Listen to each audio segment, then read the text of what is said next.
It's the shark creature! No, that's a cocaine cougar.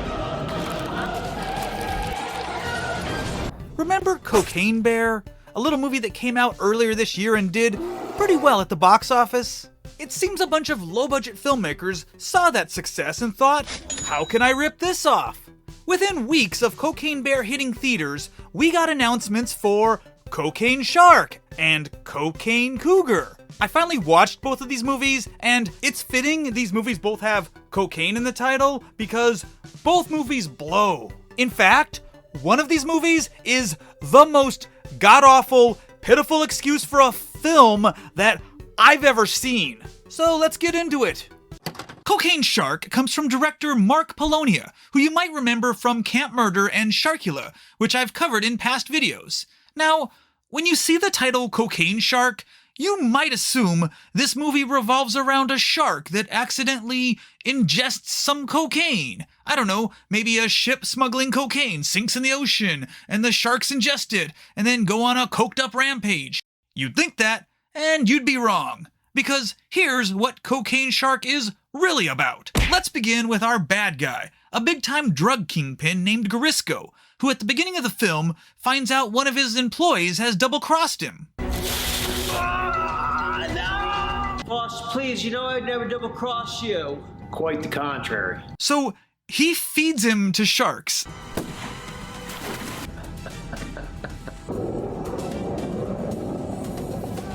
What the hell was that? An uncircumcised lobster? So at the state-of-the-art Katzman Research Facility, which is absolutely not a hospital, Garisco has set up this high-tech shark laboratory filled with scientists who apparently can't afford shoes. In this lab, Garisco's scientists have created a brand new drug called HT25.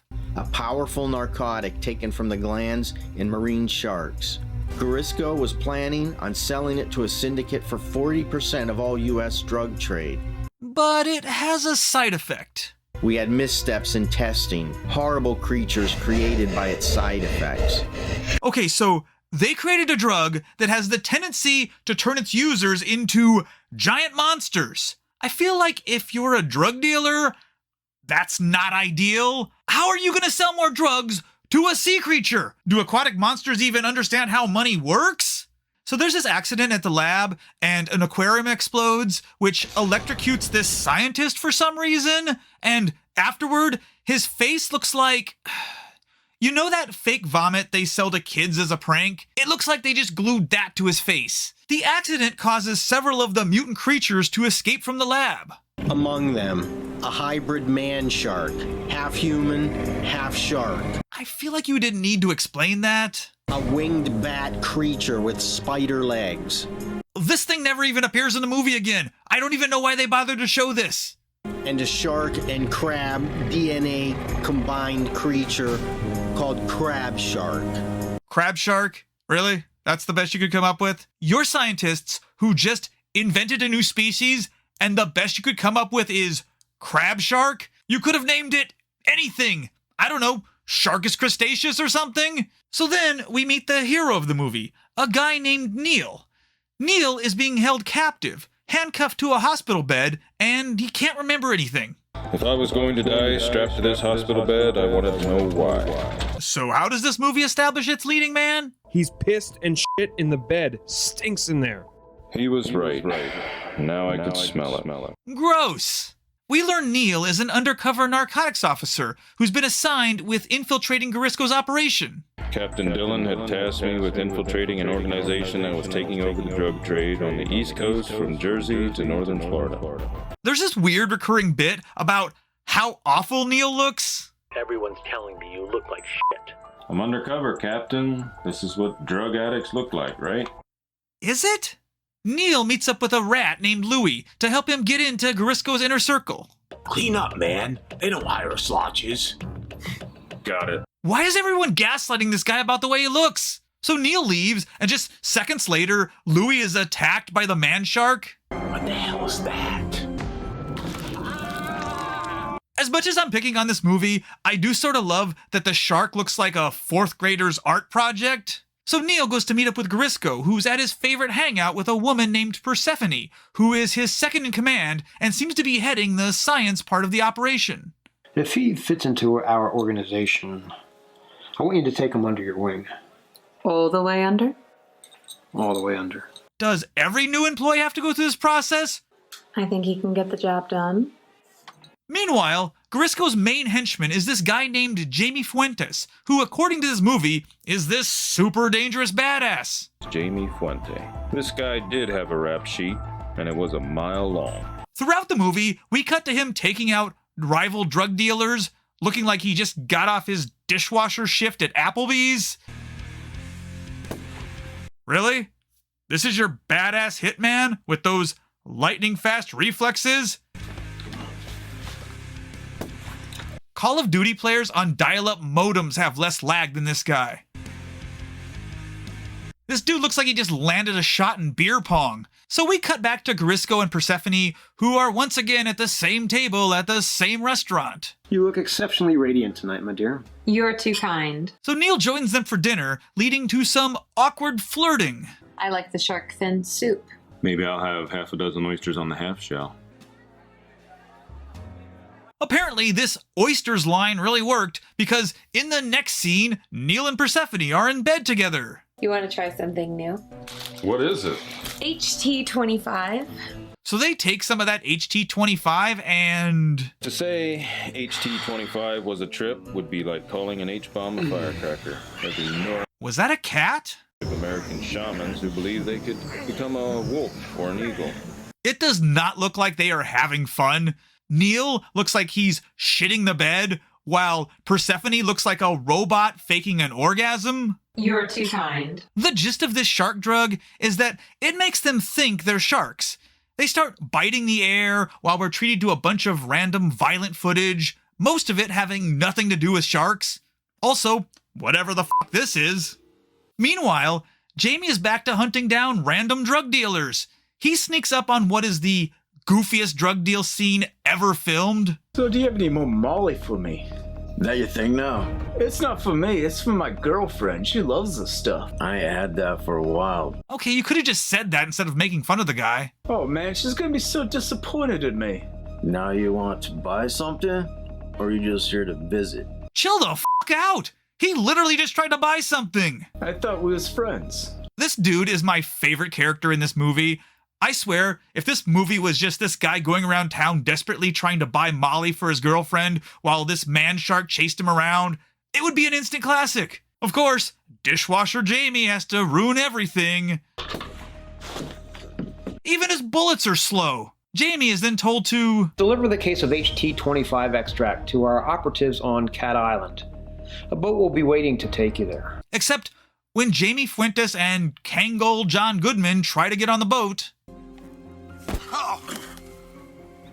I didn't edit that transition. That's literally how it is in the movie. They realized this photoshopped Spirit Halloween store prop was the boat driver that was supposed to take them to the island. Meanwhile, we cut back to Persephone's sex dungeon, where Neil and Persephone, who have banged at least 3 times now, flirt like 6th graders. I like you.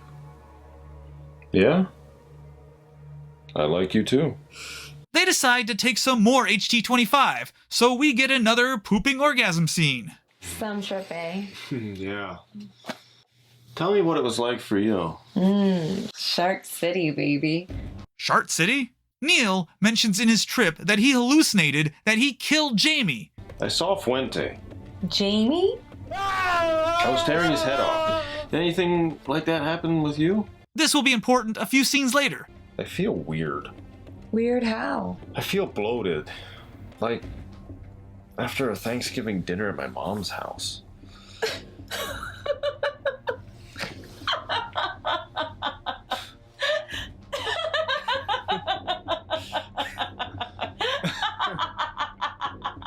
Okay, it wasn't that funny, you psycho.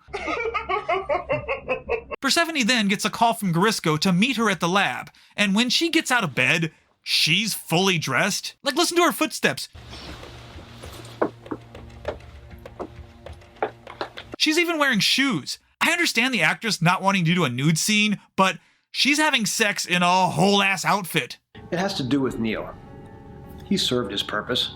Now we need to deal with him. Served his purpose? Have they even had him do any actual work yet? I really don't feel like part of the team. So Garisco has a plan that Persephone is supposed to take Neil out on a boat and pretend they're doing vacation stuff. Rent a boat and take him away for a while. Use your charm. But Garisco makes a pretty weird request. Get him cleaned up, shaved. Shaved? Why would that be part of the plan? But when we see Neil next, his beard is gone. Garisco also tells Persephone, And no cell phones. which Neil complies with. We got no cell phone. Lots of no cell phones. This is your day off. Because the plot requires it, even though he's an undercover cop infiltrating a dangerous criminal organization. But sure, leave your cell phone at home because your weirdo shark pervert girlfriend asked you to. I'll keep that in mind. Garisco also tells Persephone that Jamie will be joining them. Fuentes will be going along to join in on the plan. Neil will think it's a power play. Okay, because they've clearly established that Neil knows Jamie Fuentes I saw Fuentes, throughout the movie. and the muscle's name was Jamie Fuentes. So Jamie Fuentes and his henchmen approach Neil and Persephone, and for whatever reason, they filmed this scene as if Jamie and Neil don't know each other. How you doing? Pretty good. How about you? Can't complain. Nice boat. We like it. Dude, you were just talking about having a vision of munching on Jamie as a shark. I saw Fuente. Jamie? How do you not recognize him now? Is it because he's dressed like a teenager from 1997? Was your memory all stored in your beard? Is that why they shaved you? So when Neil refuses to give Jamie a ride on his boat, It's too bad for you because we're going to have to take it. we're treated to this epic fight between the vicious hitman and this badass cop. It's like two horny 7th graders slow dancing until a chaperone breaks it up. Also, I need to stop for a moment to break down exactly how insanely stupid this plot point is. Jamie needs to go to an island to deliver a briefcase to his boss Garisco's operatives, but someone sabotaged their boat. So Garisco has Persephone rent a boat with Neil under the guise that it's a vacation, then has Jamie hijack that boat so Jamie can make Neil take him to the island so he can deliver the briefcase. What? Why doesn't Jamie just rent his own boat and go to the island himself? Why even involve Neil and Persephone at all? Even if they wanted to kill Neil, they could just have Jamie come in and kill him while he's having one of those sharkgasms. I mean, my God, this is also unbelievably dumb. So Jamie and his buddy hijack the boat and tell Neil to take them to the island, but of course, the boat is attacked by the crab shark. And then their briefcase accidentally goes over the side of the boat. Then Jamie forces Neil to go underwater to get the briefcase. So they manage to get the boat to the shore and get out of the boat, which is apparently safer, even though the crab shark has crab legs and it can obviously walk. Somehow, Neil and Persephone lose Jamie, and for whatever reason, then they decide to get back on the boat? None of this was making any sense. Oh, I couldn't agree more. And then obviously, the crab shark finds them again and decides to, I don't know, jet ski behind the boat? So Neil and Persephone decide to dock on this island. The only building on this island is this house owned by a girl named Megan. Earlier in the film, we were introduced to Megan because she's seen the crab shark and thinks she's losing her mind, even though she has a photo of the crab shark on her phone. So this scene is mostly notable because they apparently had this actress use her own phone, and her phone case is her wallet, so they had to blur the actress's driver's license in the laziest way possible. But now, Megan has been captured by Garisco. Neil and Persephone go to Megan's house to use the phone, but she doesn't let them in because Garisco is holding her at gunpoint. Is there anywhere else close by we could go? This is the only house on the island, so... So they leave and... Oh, What? the boat's gone. That's a pretty nonchalant reaction to your only means of transportation suddenly vanishing. Then, Neil and Persephone go around to the side of the house and see Garisco is there. That's why the boat's gone. They found out they got the wrong island. Someone's checking the other one out. Yeah, it seems Garisco and his gang were trying to find the island where his operatives are, but they accidentally went to the wrong island? You run a huge multi-million-dollar cartel. How do you not know what island your own operation is on? It's a fucking lake. This shouldn't be so hard. Also, they stole your boat to go check out the other island? Didn't Garisco have his own means of transportation? How did he get to the island you're on right now? Also, why didn't Garisco's henchmen warn him that there was a giant crab shark in the lake? Also, Garisco is holding Megan hostage. I don't know why he's doing this himself. He's the boss of an organization that can afford frickin' shark tanks and scientists. Why doesn't he have more employees? Is it because of the rigorous vetting process? I'm sorry, I realize I'm expecting too much from a movie called Cocaine Shark, but goddamn. So anyway, Neil sends Persephone back to the front door to cause a distraction. I have to pee. What? Neil manages to get the drop on Garisco. Oh, you son of a... And they get his gun, and now he's their hostage. I have the cops on the line. The cops are here. What?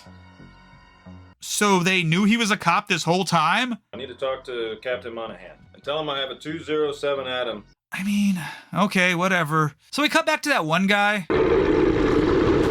It's the shark creature. It's called a crab shark, dumbass. So the henchman dies via stop motion animation. But I noticed something weird in this shot when I was watching it. The model that gets eaten by the crab shark isn't dressed anything like that henchman. It's actually dressed exactly like Garisco, and it's even holding a briefcase. I mean, way to spoil your ending, movie. You took the time to dress this action figure up exactly like your main villain for this FX shot. Then you're lazy enough to recycle the footage in a scene that happens before its intended spot in the movie. So a bunch of stuff happens, and somehow Garisco gets the upper hand and turns the tables, and Jamie shows up, and he's been attacked by something off screen. And then Jamie just fucking melts into green goo for some reason. Like, since when has that been a thing in this movie? So then Garisco tries to flee with the briefcase, but hey, he's being eaten by the crab shark. Oh, wow. Who could have seen that coming? Then the crab shark explodes for some reason?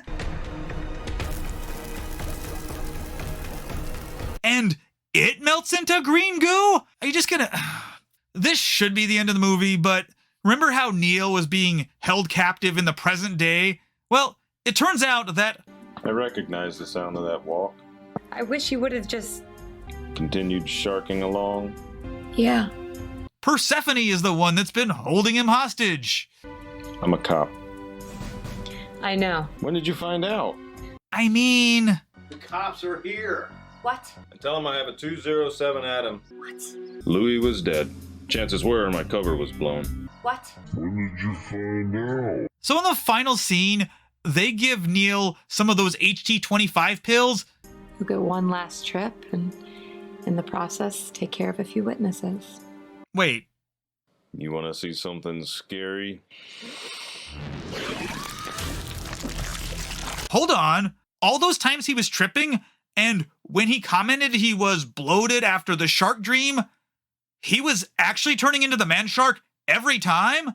Does everyone who trips on HT25 turn into a man shark? How is that a viable consumer product? So apparently, this movie was originally called Crab Shark, but they changed the title at the last minute to capitalize off the cocaine bear hype, which is a shame because apparently cocaine sharks are a real thing. Imagine you've got drug dealers transporting coke on a speedboat, but the Coast Guard shows up, and then there's this huge high-speed boat chase where the two sides are shooting each other. One of the stray bullets hits this big bag of coke, and the coke starts spilling out of the back of the boat, leaving this long trail of cocaine in the water, and then this shark accidentally swims through it, and is like, holy crap, this is great! And then the shark starts snorting this line of coke that the boat is leaving behind. But no, instead, we get penis lobster. Right about now, you may be thinking to yourself, wow, movies can't get much worse than Cocaine Shark. Oh, you sweet, naive idiot. You couldn't be more wrong. Because Cocaine Cougar is possibly the most pathetic excuse for a movie I've ever seen. On the positive side, this movie does feature a cougar that does cocaine. On the negative side, everything else? Just couldn't wait for me, could you? I would love to tell you about the lead character of Cocaine Cougar, but there is no lead character. It's just a string of random actors showing up and doing stuff. The majority of this movie is watching random generic characters aimlessly walk around for several minutes before they are quickly killed by the cougar, usually either off screen or via a red filter shaky cam that's meant to be the cougar's POV. And when you actually do get to see the cougar eat someone, it's a CGI cougar that looks like something out of a PlayStation 2 game. This isn't so much a movie as it is a collection of bad comedy sketches interrupted by lame cougar attacks. What the? That looks like a cocaine bear. What does that even mean? No, that's a f***ing cocaine cougar. Who the hell would say that? Take this opening scene, for instance, where an influencer has decided to become a... This is my first day as a breatharian. Breatharian. So... it's really, you know, it's like an air salad. Air salad? Yeah. That's what I'm going with. Yeah? Where it's clear they're just making this shit up as they go along. You know, I did want my first meal to be delicious, and I figured coming up to the mountains is kind of like an air salad. Please stop. Can you like describe the taste of what an air salad tastes like? This goes on for 5.5 minutes. There's something coming. And they're not even killed on screen. But that's not the only comedy you'll find in this movie. You know how women of a certain age are referred to as cougars? You have studied. Talk about a cougar. I mean, you have to make one joke about it, right? No, not that kind of cougar. Well, I'm glad you got that out of your system. There's a cougar outside. A cougar. Like Miss Lynch down the hallway? Is that who you're talking about? Oh, we're doing this again? It's like a real... Yes, she's a real cougar. She's an old lady who hits on younger men. Jesus Christ. Hello, Animal Control? Yes, hello. I'd like to report a cougar. No, not that kind of cougar. So we're just gonna run this whole scene again, okay? It's not sexy or flirtatious. No. Mrs. Lynch? Listen, bitch. Stop f***ing talking to my husband, Well, okay? if he's spending money on me, he actually bought me this outfit. Sadly, this is the closest this film gets to a plot line. This is getting really annoying and it's getting absolutely ridiculous. Yeah. I couldn't agree more. The most ambitious scene of this movie is a ripoff of the car chase scene from Cocaine Bear. Except in this movie, the cougar doesn't even kill the guy. The guy just crashes his car into a wall and it explodes. The craziest thing about this movie is that its total runtime is only 50 minutes and 25 seconds. Yet, I've never seen a movie that wastes so much time on dumb bullshit that has nothing to do with anything. For example, there's a scene in this movie that takes place at the carnival. Now, you may be thinking, oh, does the cougar show up at the carnival and start eating people? Nope. It's just a montage of random people on carnival rides, and carnival rides, and carnival rides.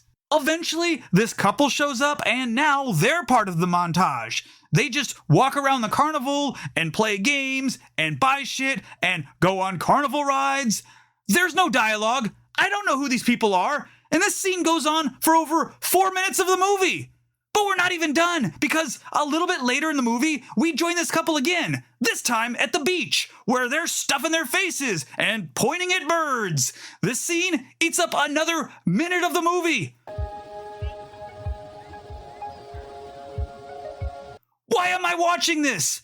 Finally, we get a third scene with these assholes, where we finally get some dialogue. That was a lot of fun. It was a lot of fun. No, it fucking wasn't! Call me when you get home. Okay.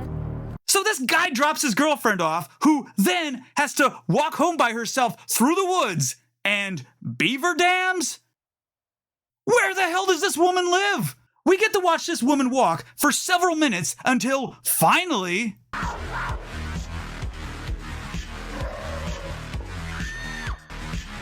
she's killed off screen. That scene went on for just over 3 minutes, which means when you add it all up, the filmmakers took over 8 minutes showing us these jerks at the carnival and the beach and the woods, only for the payoff to be a lame off-screen kill. This storyline took up 16% of the movie's runtime, and we don't even see this dude again. And then there's the credits. The opening credits eat up close to 4 minutes of runtime. And then at the end of the film, there's one of those credits montages where they show all the actors in the film. That takes up another 2.5 minutes. Then the movie runs the slowest moving end credit sequence I've ever seen in a movie. These end credits run just under 7 minutes. I counted this all up because I'm a masochist. In total, these 3 credit sequences run for 13 minutes and 20 seconds, accounting for over 25% of this movie's runtime. A quarter of this fucking movie is credits. Are you shitting me right now?